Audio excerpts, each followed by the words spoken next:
네, 글로벌 헤드라인 풀어보기 전에 우선 간밤에 마감한 미증시부터 체크해 보도록 하겠습니다. 3대 지수가 일제히 약세를 그리면서 종가 형성했고요. 올해 마지막 슈퍼위크 이벤트 대장격인 FOMC 회의, 우선 25bp 인하는 확정적으로 이야기가 됐지만 매파적인 점도표로 시장은 일제히 급락하고 있다라고 이야기가 나왔습니다. 이에 대해서 시장 평가 부탁드립니다.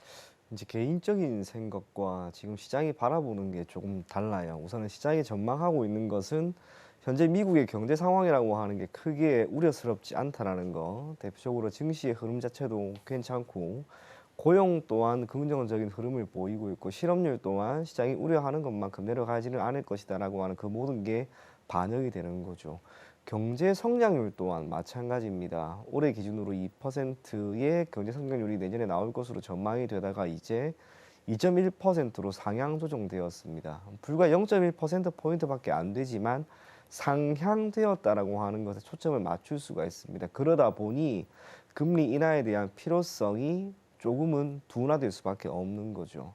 비록 이번에 0.25%포인트의 금리 인하를 했다 하더라도 내년 기준으로 기존의 전망치인 금리 인하 횟수 4회가 아니라 2회로 줄어들었다라고 하는 그 점이 시장에 실망감을 안겨준 게 아닌가라고 보여집니다. 다만 여기서부터 제 개인적인 생각을 조금 이야기를 해드리자면 현재 파월 의장도 그렇고요. FOMC에서 나온 이야기들을 쭉 살펴보게 되었을 때 많은 분들이 통화 정책이라고 하는 부분에 있어서 선제적 대응을 조금은 간과하는 게 아닌가 저는 그런 생각을 합니다. 그도 그럴 것이 2020년 코로나19가 발발한 이후로 6월, 7월, 2020년 6월, 7월 M2를 기반으로 하고 있는 통화량이 엄청나게 늘어났습니다. 정부가 공급을 했습니다.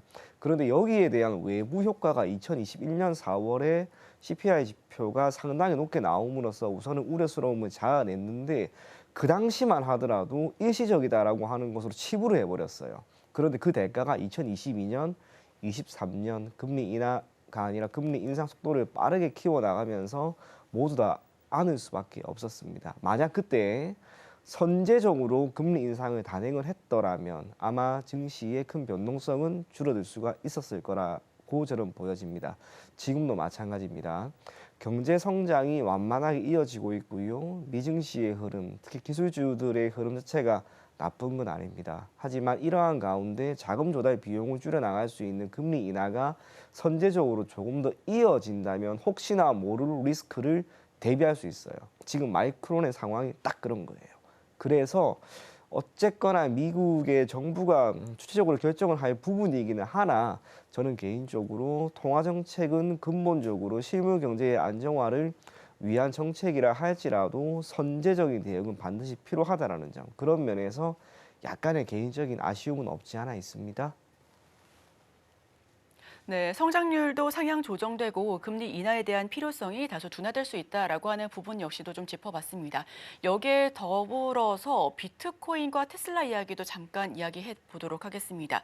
연준이 코인을 비축하지 않겠다라며 비트코인에 대한 부정적인 스탠스를 취하고 있습니다. 추가적으로는 M7 기업 모두 하락한 가운데 그동안 고공행진을 보였던 테슬라가 8% 넘게 종가 형성을 하면서 하락 마감했는데요. 자, 비트코인과 테슬라 일단 많이 오르긴 했습니다만 오늘 낙폭이 많이 컸던 이유에 대해서도 짧게 여쭤보겠습니다. 시장의 영향이 일차적으로 분명히 있을 겁니다. 시장이 좋지 않았기 때문에 역시나 그 중심에 있는 것은 이러한 금리 인하라고 하는 부분이 있었을 것이고요. 그 가운데 비트코인과 테슬라의 주가는 최근 흐름이 좋았기 때문에 나타나는 한 가지 조정이다라고 보여집니다. 다만 중기나 장기적으로 저는 두 가지 자산, 비트코인을 기반으로 하고 있는 가상화폐 시장과 테슬라의 주가는 크게 흔들릴 만한 변수는 없지 않을까라고 보여지는데요. 핵심은 역시나 이 트럼프가 있는 거죠. 트럼프 당선인이 가상화폐 시장 그리고 비트코인을 기반으로 하고 있는 이 시장이 계속해서 긍정적인 스탠스를 유지하고 있습니다. 최근에 비트코인 가격이 가파르게 올랐던 이유, 비트코인 시장 자체에 어떤 변화가 있었는가? 그게 아니죠.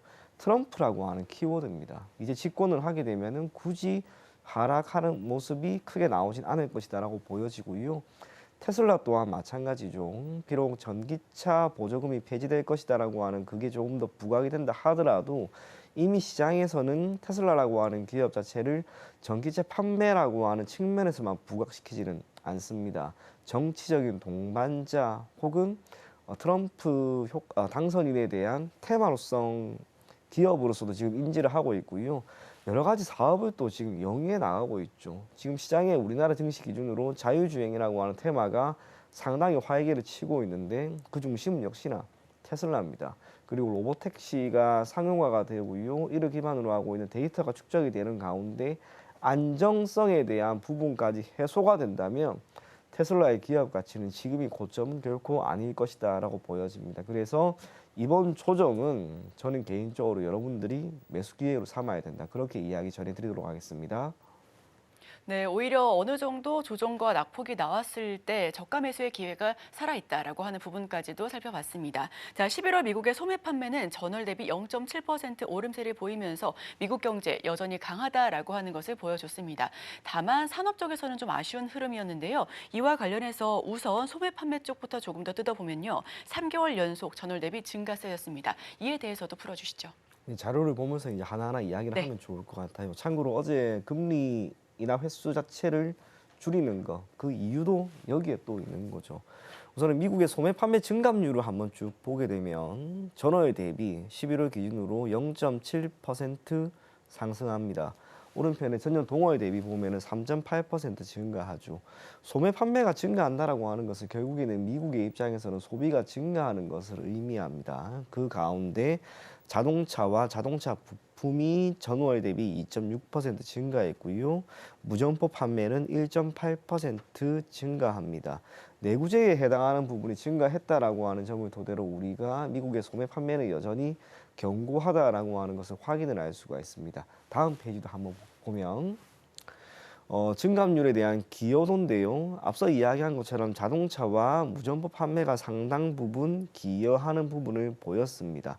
반면 외식은 조금 떨어집니다. 외식이 떨어지는 이유를 어디서 그 이유가 무엇일까라고 하는 부분을 한번 생각해 본다면 다른 쪽이 조금 증가를 했기 때문에 저는 저게 조금 하락한 게 아닌가 딱 그렇게밖에 보이지 않았고요.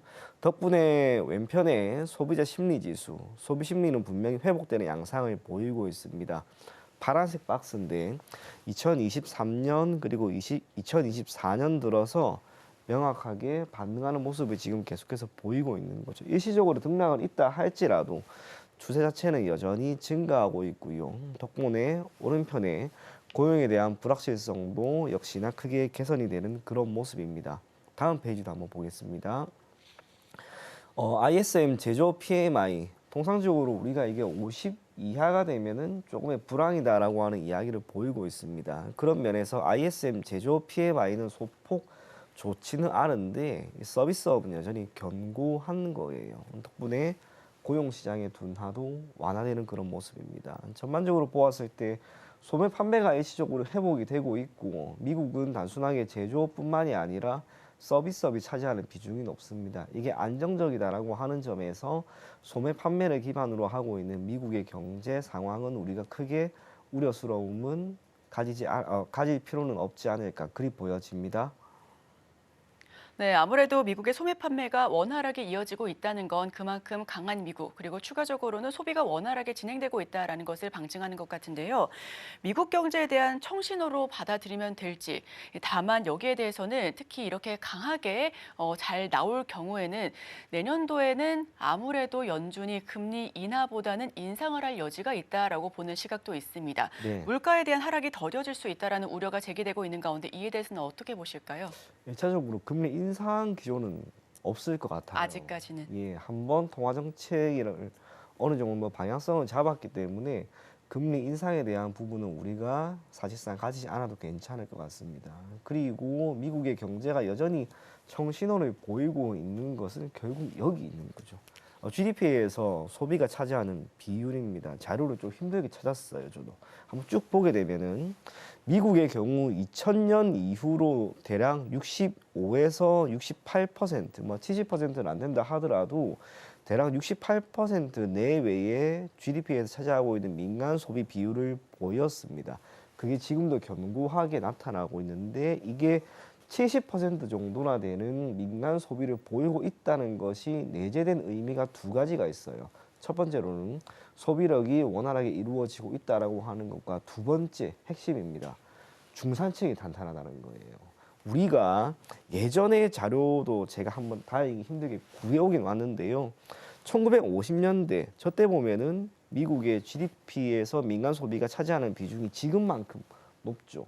세계 2차 대전이 끝난 이후로 미국의 경제가 탄탄하게 당시 기준으로 큰 정부를 주착을 하면서 정부 주도 아래 기업의 제조, 생산, 서비스 그 모든 게 원활하게 만들어지다 보니까 중산층이 탄탄해지면서 이렇게 민간 소비가 활성화되는 것을 의미합니다. 그리고 민간 소비가 이렇게 활성화되는 가운데 중산층이 탄탄하게 자리 잡고 있다 보니 2000년대 이후로 미국의 경제라고 하는 것은 크게 흔들리지를 않았던 거예요. 비록 2008년 서프라임 모기지 그리고 2020년 코로나19에 따른 충격이 있다 하더라도 그것을 모두 다 이겨낼 수가 있는 거예요.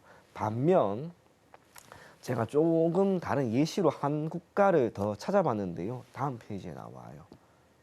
중국이에요. 우리가 중국의 경제도 한 번은 살짝은 짚고 넘어갔으면 하는 생각이 들어서 이것 또한 찾아보았는데 1950년, 1965년 정도 중국의 GDP에서 민간 소비가 차지하는 비중은 상당히 높습니다. 높을 때는 70%가 넘어가요.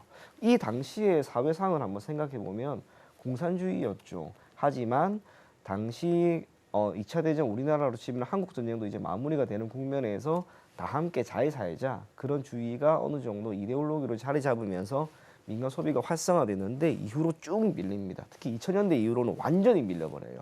저때 나타난 흐름이 뭐냐면 2001년 중국이 WTO에 가입을 했고요. 두 번째 중국이 경제 정책으로 표방한 바오바 정책이라고 합니다. 경제 성장률 기준으로 연 8%. 그런데 그게 분배가 제대로 되지 못했던 거예요. 중산층이 완전히 무너지죠. 최근에 경기 부양책을 중국이 계속해서 활성화시킨다 하더라도 이미 중국의 경우에는 중산층이 무너졌기 때문에 크게 효과를 얻지는 못할 겁니다. 다음 페이지도 한번 보겠습니다. 앞서 이야기 드린 것처럼 미국의 중산층이 탄탄하고 민간 소비가 활성화되다 보니까 S&P 500의 주가 흐름이 여전히 괜찮죠. 계속해서 나아갑니다. 비록 어제 소폭 조정이 나왔다 하더라도 이것 또한 결국에는 이겨낼 것이다. 그런 면에서 미국의 소비가 활성화되고 있는 상황이고 미증시의 흐름이 여전히 견고하다는 거. 비록 어제 금리 인하에 대한 내년 전망이 조금은 둔화되었다 하더라도 그 모든 것들은 결국에는 이겨낼 수 있는 변수로 작용할 것이다. 저는 그리 보여집니다. 지금 바로 구독을 눌러보세요. 실시간 경제 뉴스, 투자 전문가들의 다양한 시황과 정확한 분석, 또 알찬 투자 정보까지 신뢰할 수 있는 저희 서울경제TV와 함께하세요.